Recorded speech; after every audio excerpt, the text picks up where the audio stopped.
जय श्री राम दोस्तों, जय हनुमान। कैसे हो आप सब लोग? आप सभी लोग अच्छे ही होंगे। मैं उम्मीद करता हूँ आनंदमय होंगे। ठीक है, तो आज जो हम जानकारी लेकर आए हैं वो इस विषय पर लेकर आए हैं कि गुप्त नवरात्रि में दुर्गा चालीसा की साधना कैसे करें।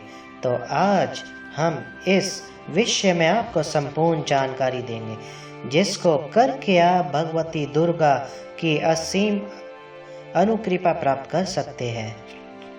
बहुत ही सरल और साधारण साधना है। किसी भी प्रकार का भय चिंता करने की आवश्यकता नहीं है। इस साधना में गुरु का होना आवश्यकता नहीं है, तो आपको किसी भी प्रकार से कोई भी पीड़ा कष्ट नहीं होगा। इस साधना के बहुत दिव्य अनुभव है, बहुत दिव्य लाभ है, वो भी वीडियो में आगे आपको बताएंगे। तो जानकारी पसंद आए तो वीडियो को एक लाइक अवश्य कर दे और कमेंट में जय श्री राम लिख दे। चैनल को सब्सक्राइब कर दीजिए अगर पहली बार है।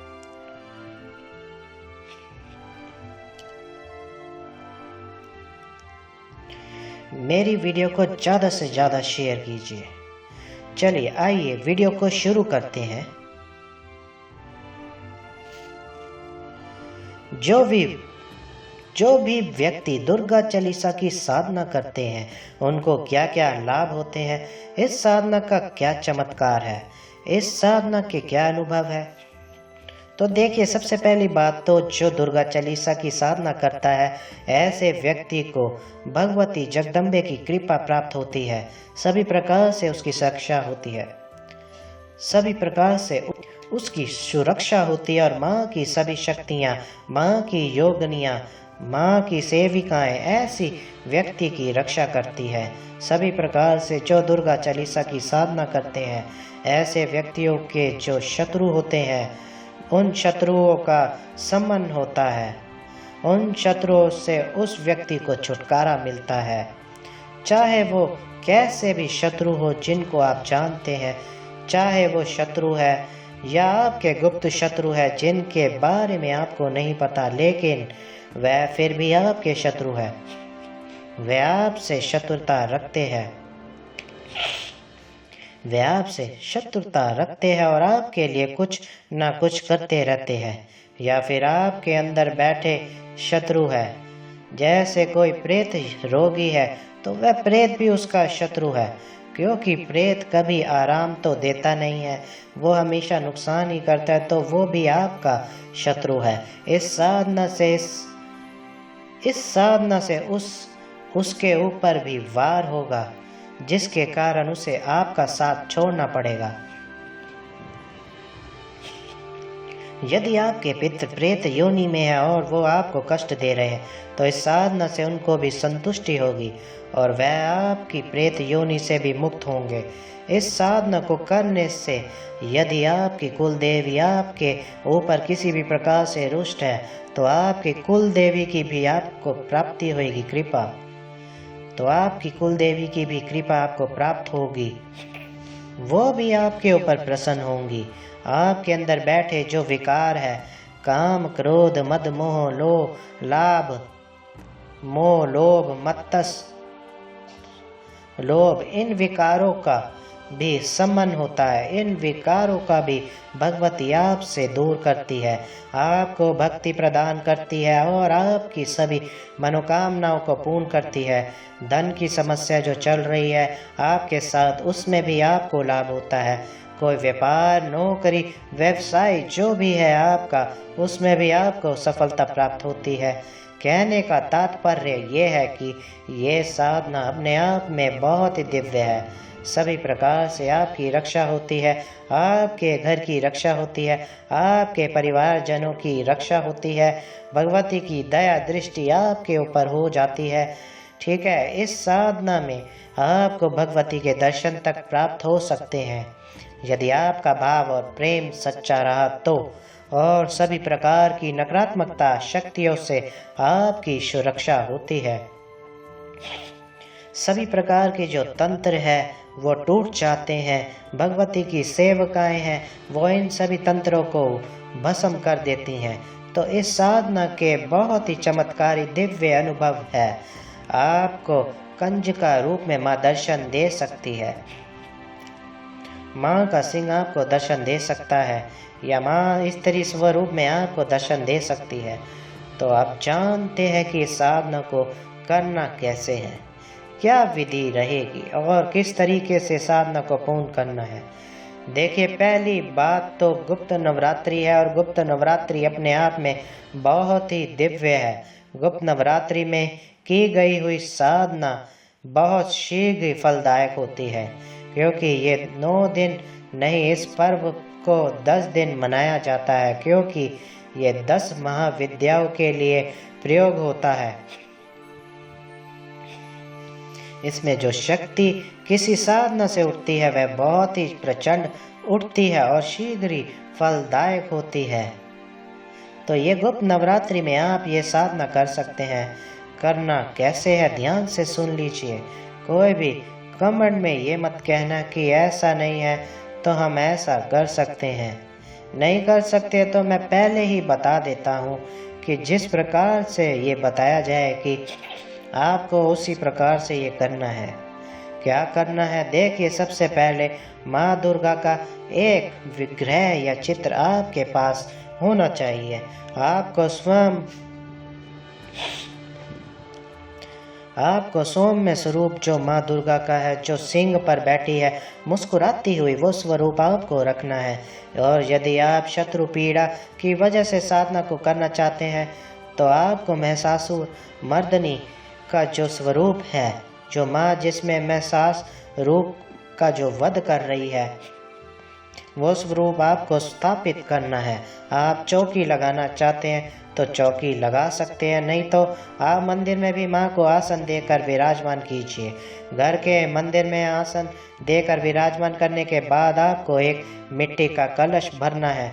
उसमें एक सुपारी, एक हल्दी की गांठ, एक, ठीक है, और एक सिक्का और थोड़े से अक्षत, ठीक है, पुष्प, कुमकुम, ये उसके अंदर डाल देना है। थोड़ा सा इत्र डालिए, थोड़ा सा गंगा जल डालिए और उस कलश के पात्र में चावल भर दीजिए। उसके ऊपर एक पानी का नारियल रखिए जो जटा वाला आता है। उस पर अगर चुनरी हो तो माँ को चुनरी लपेटिए, नहीं है तो 7 बार कलावे से उनको लपेट लीजिए और आम के पल्लव लगा करके उनको स्थापित कर दीजिए। और ये कलश स्थापना हो गई। इसके बाद आपको और कुछ नहीं करना है, न ज्वारे बीजने, न कुछ करना है। आपको क्या करना है, अखंड ज्योत आप जलाएंगे। अखंड ज्योत आपकी देसी घी की जलेगी और मिट्टी के पात्र में जलेगी। मिट्टी का एक बड़ा सा सकोरा ले लीजिए, उसमें जलाइए। उसमें क्या होता है कि आपकी ज्योति जो है ना, बुझने का डर नहीं होता है। और पहले ही बता देता हूँ कि उसमें आपका जो घी है बहुत ज़्यादा खर्च होगा, तो कम से कम 3 से 4 किलो घी आपके पास होना चाहिए। और यदि इतनी सामर्थ्य नहीं है तो आप जितने समय जाप करेंगे उतने समय आप ज्योत जलाएं। तो आप इस प्रकार से भी कर सकते हैं, नहीं तो मैं यही कहूँगा कि थोड़ा सा खर्च कर लीजिए और माँ के लिए 9 दिन अखंड ज्योत को प्रज्वलित कीजिए, क्योंकि वो जो 9 दिन ज्योति की विराजमान होती है वह स्वयं भगवती विराजमान होती है। और 9 दिन में वह आपकी सभी समस्याओं को और परेशानियों को जड़ से ख़त्म कर देती हैं। तो इसीलिए 2-4 हज़ार रुपये खर्च करने में कोई परेशानी नहीं है। वैसे भी तो आप बहुत लोगों के पास जा कर के लाखों रुपये खर्च कर देते हैं, तो माँ के लिए 2-4 हज़ार रुपये खर्च करना कोई बड़ी बात नहीं है। तो इसलिए मैं तो यही कहूँगा कि आप 9 दिन के लिए अखंड ज्योत स्थापित करें। उस अखंड ज्योत में आपको थोड़ा सा कुमकुम डालना है, 2 लौंग डालनी है, 2 इलायची डालनी है, 1 सुपारी डालनी है और 2-4 मिश्री के दाने डाल दीजिए। ये पहले दिन ही डालना है, फिर आपको रोज नहीं करना है, केवल उसमें घी डालना है। और इतना बड़ा पात्र आपको लेना है कि आप सुबह भर दो तो वो शाम तक चले और शाम को भर दो तो सुबह तक चले। तो आपकी अखंड ज्योत जो है 9 दिन में या 10 दिन में बुझेगी नहीं। लंबी बत्ती डाल दीजिए, 1.25 हाथ अपने हाथ से नाप लीजिए और उसको बटक उस लावे की बत्ती आपको जलानी है। और जब आगे फूल बन जाए तो चिमटी से उसको सरका दीजिए। इस प्रकार आप अगर अखंड जोत जलाते हैं तो आपकी जोत नहीं बुझेगी। बस आपको इतना करना है, भगवती का पूजा वगैरह आपको कर लेना है। ठीक है, आपका आसन लाल रहेगा, आपके वस्त्र लाल रहेंगे। भगवती का आप जैसे भी पूजन कर सकते हैं, पंचोपचार, दसोपचार, ठीक है, जिस प्रकार से आप कर सकते हैं उस प्रकार से आपको रोज आपको पूजन करना है। पूजा करने के बाद फिर आपको 108 दुर्गा चालीसा का पाठ करना है।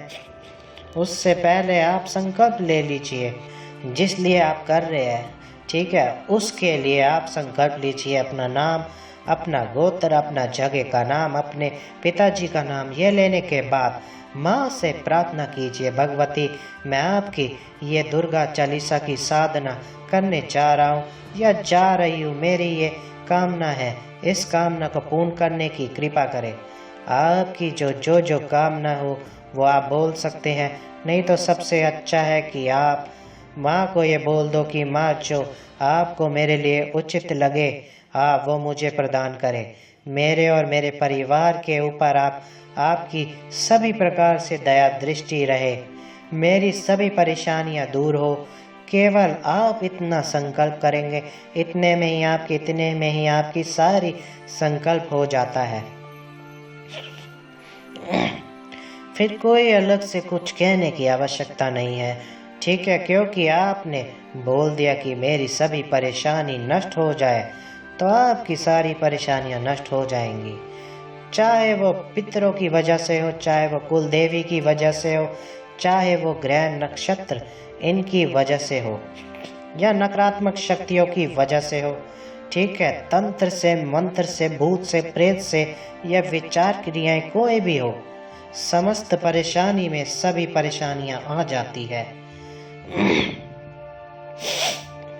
तो आप इस प्रकार से संकल्प ले लीजिए। 108 पाठ आपको दुर्गा चालीसा के करने हैं। एक बात ध्यान से सुन लीजिए, आपको जितना हो जल्दी आसन पर बैठ जाना है और नियम यही है कि एक ही समय पर बैठना है। ऐसा नहीं है कि आज 10 बजे बैठे हो, कल दोपहर के 12 बजे बैठे हो, ऐसा नहीं है। सुबह 8 बजे तक आपको आसन पर बैठ जाना है। फिर आपको 2 घंटे, 2.5 घंटे, 3 घंटे जो भी कुछ लगे आप 108 पाठ कीजिए। 108 पाठ करने के बाद आप भगवती दुर्गा की आरती कीजिए। आरती करने के बाद माँ से क्षमा प्रार्थना कीजिए कि क्षमा प्रार्थना करके माँ को वह जो आपने पाठ किया है हाथ में जल लेके क्षमा प्रार्थना करके भगवती को समर्पित कर दीजिए कि माँ जो मैंने पाठ किया है वो मैं आपके चरणों में समर्पित करता हूँ या करती हूँ। इस प्रकार करना है, ये आपकी सुबह की पूजा रहेगी, ठीक है। शाम को आपको क्या करना है, अगर आपने ये शाम की जो विधि है ये भी इसी प्रकार से की जिस प्रकार से मैं बताऊंगा, तो 10 दिन के बाद आपके ना तो घर में किसी प्रकार की नकारात्मकता रहेगी, ना आपके शरीर में नकारात्मकता रहेगी, आप सभी तरह की सुरक्षा हो जाएंगे। क्या करना है, आपको हवन करना है। रात को 8 बजे से आपको हवन करना है। नॉर्मल हवन सामग्री रहेगी जो भी मार्केट से मिलती है, ठीक है, इकट्ठी ले आइए 2-4 किलो, क्योंकि 10 दिन हवन करना है।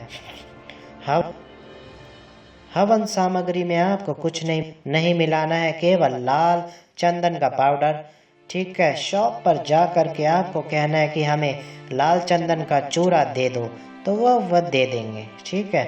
लाल चंदन का चूरा आपको मिलाना है।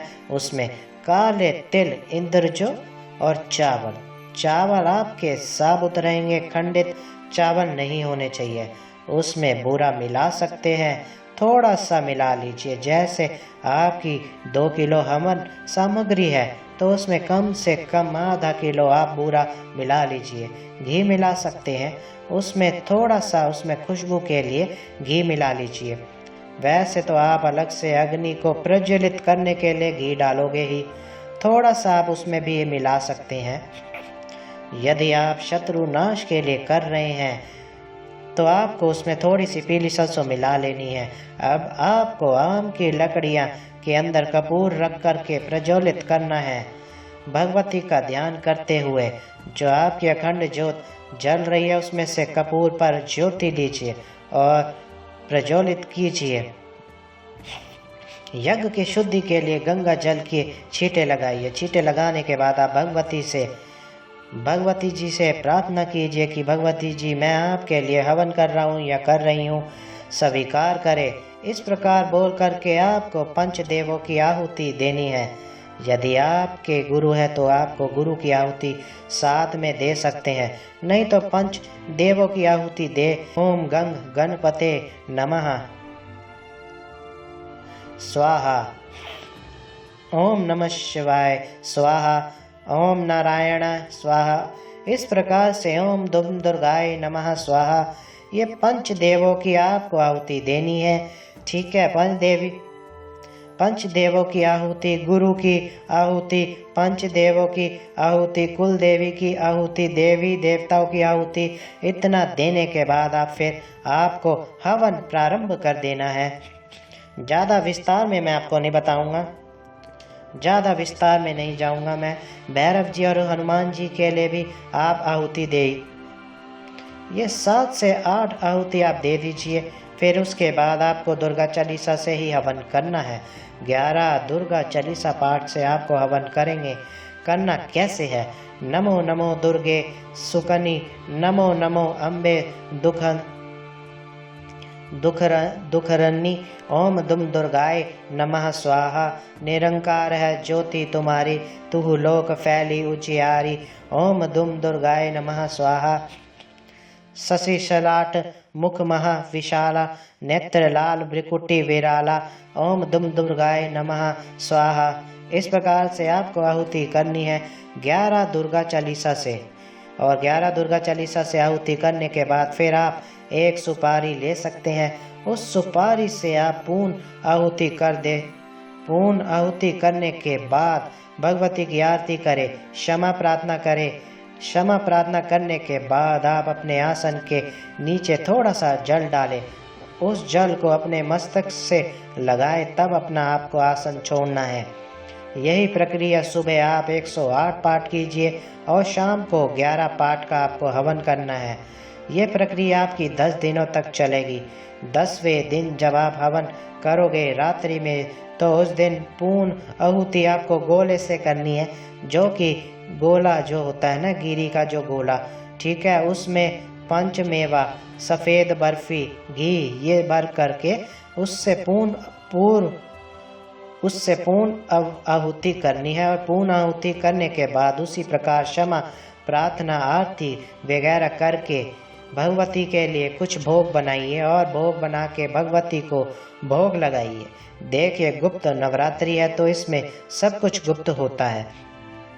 यदि कोई ब्राह्मण हो उसको भी आप भोजन करा सकते हैं, तो लेकिन उनको ये नहीं बताना है कि इस चीज़ का ये कर रहे हैं। अगर आपको नहीं कोई ऐसा मिलता है तो कोई ऐसा व्यक्ति है जो सवाल जवाब ज़्यादा करेगा, तो आप कुछ ना करें, किसी मंदिर में जा कर के वहाँ कुछ दान दे सकते हैं, जो भी आपकी सामर्थ्य हो। 100, 200, 500 जो भी कुछ हो आपके पास, आप वहाँ दान कर सकते हैं। नहीं तो कुछ अपने घर से बनाकर हलवा चना बना करके कुछ भी आप फल फ्रूट खरीद करके मंदिर में गरीबों को बांट सकते हैं। ये कर सकते हैं, आपको इसका पूर्ण फल मिलेगा।